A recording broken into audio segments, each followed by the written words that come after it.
भाजपाने ठाकरेंच्या बालेकिल्ल्याला भगदाड पाडलं आणि मुंबई जिंकली। आता देशातील सर्वात श्रीमंत महापालिकेचा नवा राजा म्हणजेच आपला महापौर निवडला जाणार आहे।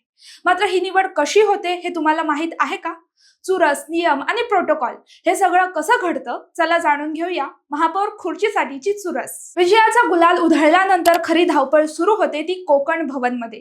निवडून आलेल्या प्रत्येक नगरसेवकाला आपली नोंदणी केल्यानंतर आपलं प्रमाणपत्र तिथे जमा करून त्याची पावती महापालिका सचिवांकडे द्यावी लागते। पण ट्विस्ट इथेच असतो, महापौर नक्की कोण होणार हे ठरतं राज्य सरकारच्या नगर विकास खात्याच्या आरक्षणावर। एकदा आरक्षण जाहीर झालं की 7 दिवसानंतरची तारीख जाहीर करून विशेष सभा बोलावली जाते।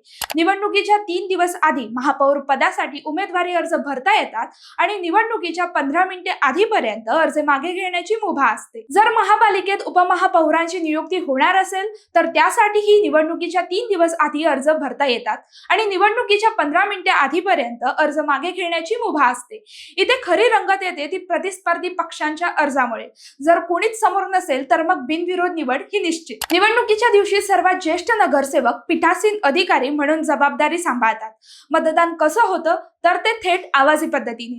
नगरसेवक आपल्या उमेदवाराला पाठिंबा देतात आणि स्वाक्षरी करतात। एकदा महापौर निवडले गेले की ते स्वतः उपमहापौर निवडीचे अध्यक्ष बनतात आणि शेवटी सर्व पक्षांच्या गटनेत्यांची अधिकृत घोषणा होते। ही केवळ एक प्रशासकीय प्रक्रिया नाही तर मुंबईच्या विकासाची नाडी कोणाच्या हातात असेल याचा हा फैसला असतो। नियम कडक आहेत पण याच नियमांमुळे लोकशाही अधिक मजबूत होते।